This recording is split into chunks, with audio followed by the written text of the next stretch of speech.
Hello， 大家好，跟着大師學水彩。簡中威是來自台灣的享譽世界的國際水彩大師，他的畫自由奔放，層次豐富，意境悠遠。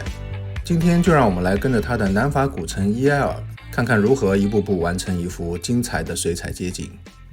首先是設計畫面構圖，去除一些醜陋的干擾畫面的東西，調整畫面上色塊的面積，把左側牆面上的陰影往下拉，擴大上方陽光的面積，形成三角形的漏斗形狀，讓那些陰影的邊界引導着視線向下，進入下方的視覺焦點，打破一切對稱的、完整的、僵硬的形態要素，形成非对称的、殘破的、有趣的構圖架構和視覺語言。從大的面積關係到局部形態的確定，快速地完成素描稿。在這個階段，除了觀察物件形態，也要注意光的關係，包括光的強弱、面積大小、位置與邊界，它是關係到一幅水彩畫的成功與否的重要因素。好，準備上水彩了。先調出一些暖色系和寒色系的灰色，包括紫灰、藍灰、赭灰、綠灰。要點是水多顏料多，可以混合一些粉白來提高明度。基本上是為畫面中的中等明度色塊準備充足的顏料。在左上方先噴一些水，因為不希望那裡陰影的邊界太硬太明顯。那麼開始吧，通過運筆的速度做出色塊邊緣的飛白的效果，回去補充一些顏色，用輕輕抖動筆刷的方式，把顏料近乎於滴到紙面上，而不是刷到紙上。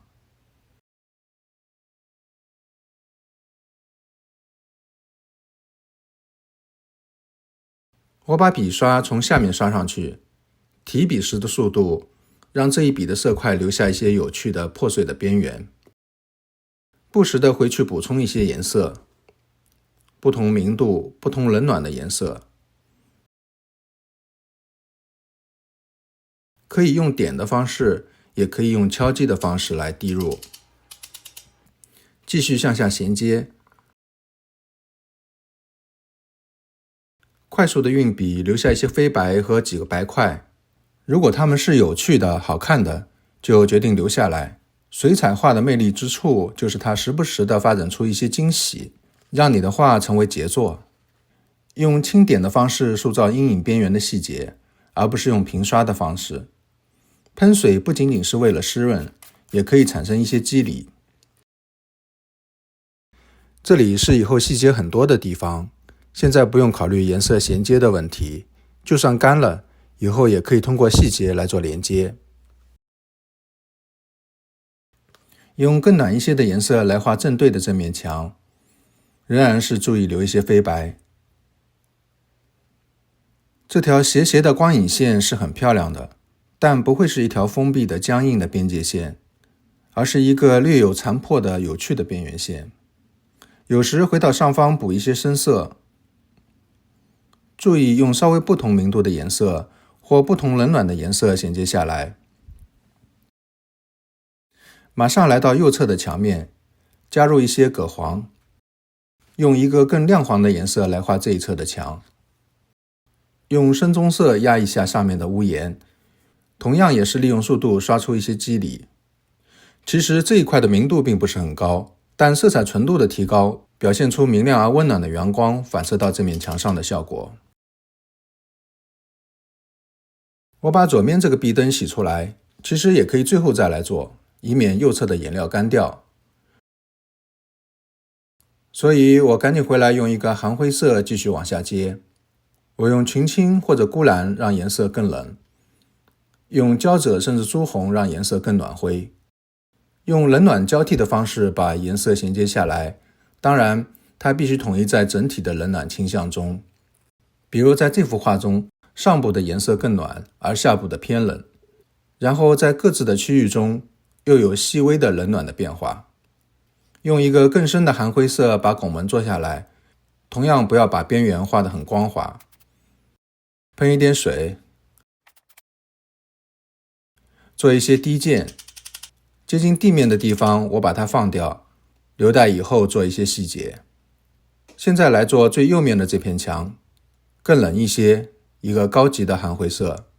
再來噴一些水，注意，我擋住下面是為了保持下面乾燥，等一會兒可能會做一些飛白。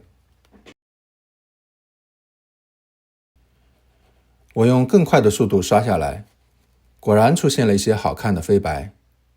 它对進一步做一些細節會很有用，甚至我們可以把它們留到最後。加入膠者，把拱門的左側部分做完整，順便留出一塊白色給另一盞壁燈。襯濕再點入一些含灰色，這裡是焦點區，值得有更多細節。再來給地面噴一些水，給多一點湖藍，混合一個漂亮的含灰色，襯濕讓它暈染開來。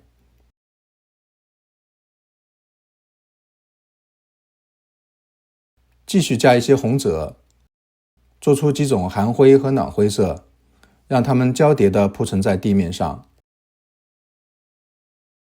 注意我運筆的方向，向上刷上去是為了讓這一筆的末端做出一些肌理，在牆面與地面的交界區做些一些細節，以便於最後更好地完成地面和牆面這兩大色塊的銜接。那我們現在就開始做這個动作。把左上的陰影接下來，紙已經乾了，噴一點水。現在筆刷上的水分越來越少，顏料的稠度越來越高，這樣才能讓這一區的顏色畫得比較暗。同樣留出一些白點，但比右下少，因為右下的留白是與左上的大塊的白呼應，而左下的色塊是與右上相呼應，千萬不要兩邊對稱。現在我們來做墊面啊、遮陽棚這些細節。我利用上面留下來的白做亮面，用筆尖這樣來回輕輕刷，可以讓更多的顏料堆積下來。尤其當你想要畫重色到紙上的時候，我常常這樣做。注意雨棚從左到右有微微的冷暖的變化，與右面的赭色銜接起來。我又加入一些群青甚至鈷藍，讓暗部的顏色偏一點冷，與上面陽光的暖色形成對比。隨着越來越接近焦點區，細節也跟着多做一些，但只要順勢而為。現在只是第一層，不需要有太多壓力。消滅一些多餘的白點，襯濕再把一些地方壓深一點。現在雨棚的感覺漸漸出來了。左下方大体以抽象的方式來處理，可以用滴箭做一些肌理，不用畫得很具體哦，因為它遠離視覺焦點。而拱門的附近正是整幅畫的焦點區，那裡可以有更多的細節。這個拱門倒影的邊緣，我用點的方式做下來。好，那我們就剩右下這塊地面還沒有做。我用鈷藍混合一個含灰色刷下來，再回到上游去點一下。下面太深了，用水洗一下，用紙巾輕輕擦掉一些，打破這個邊線，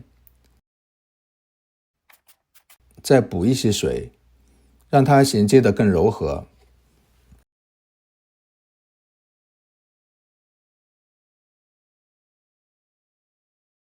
把這裡的人物做一下，這個漂亮的紅色讓畫面的色彩豐富起來。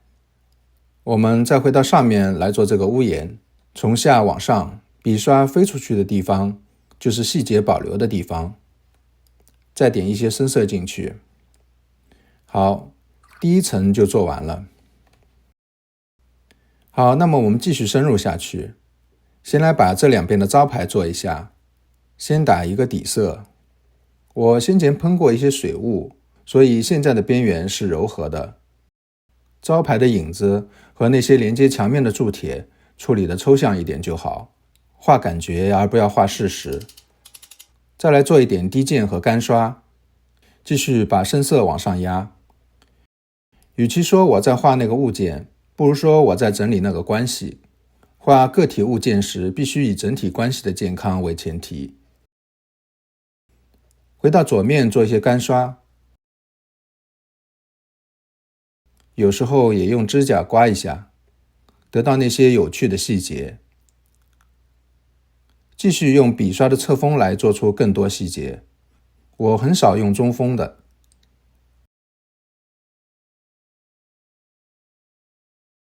現在雨棚的立體感已經很強烈了。把這個壁燈也洗出來。在我畫這些磚塊的時候，實際上我也是在統合拱門那塊深色和右面招牌那塊深色的關係。焦點區固然可以細節多一點，但仍然要很節制，盡可能保留第一層水彩新鮮透明的感覺。繼續來加強左側店面的深色，做一些乾刷增加細節。又噴一些水霧，在乾刷之間補充一些淡一點的顏色，仍然是一些抽象的鬆鬆的細節，只是為了畫面更豐富一些，跟上整體的進度。用刮刀刮出一些細節，很節制，也可以用指甲，只是對於牆面和地面交界處的一種暗示。我們再來回到上面畫窗戶，用鬆散的筆觸示意窗戶的形狀。那裡不是視覺焦點，不用畫得很具體。這些鑄鐵件也不需要畫得很清晰，不要一樣粗細，一樣深淺。我們需要的是豐富度，而不是完整度。混合鈷藍和湖藍，把上面那塊天空補上。我把這條線洗開一個口子，還記得嗎？畫素描稿的時候，我故意讓這個窗戶打破這條陰影線。我用一個藍灰色把天空的藍帶下來，一直帶到第三個窗戶，讓上面大塊的藍跳動到下面的暖灰區，形成一個節奏，一直引導到下方的寒灰區，形成色彩上的呼應。噴一些水霧，把左面的路燈補上。用水洗出地面上的一道亮線，這條亮線不僅打破了地面暗色的沉悶，同時也強調了透視方向，把視線引向焦點區。右側地面暗色的邊緣太鋒利了，用水洗淡一點。強烈的陽光在小巷裡來回反射，告訴我把這裡也洗亮一點，立刻就有了空氣感。好，告一段落。現在來進行最後的調整和細節刻畫。在這個階段，我有時候會畫到前兩個階段的時間的總和。左上陰影的邊緣太鋒利了，需要弱化一下，再做一點低漸，讓它變得自然而有趣。我沿着上一個階段的工作區域進行細節的拓展和深化，要點是盡可能保留第一層水彩的好的部分，非常節制地增加細節。以大局的眼光處理好個體和整體的關係。我充分濕潤紙面以後，用刮刀繼續刮出一些細節，它們並不一定代表具體的物件，有時候只是一種意象，順着透視的方向指向視覺焦點，但有時候也會具體到物件，就像這些電線、一些高光，以及這個招牌上的字。刮出來的是不是更自然生動？最後收官的時候，請一定注意節制，千萬不要做過頭。當我回去補一些顏色的時候，基於的是我对素描關係和冷暖關係的整體把握，是一種美感經驗。這種經驗的獲得當然需要不斷的練習。我們是要畫深入，而不要畫清楚，畫意境，而不是畫事實。今天這幅古城耶爾是我臨摹簡中威大師的作品。如果你喜歡，請按讚關注。下次再見嘍。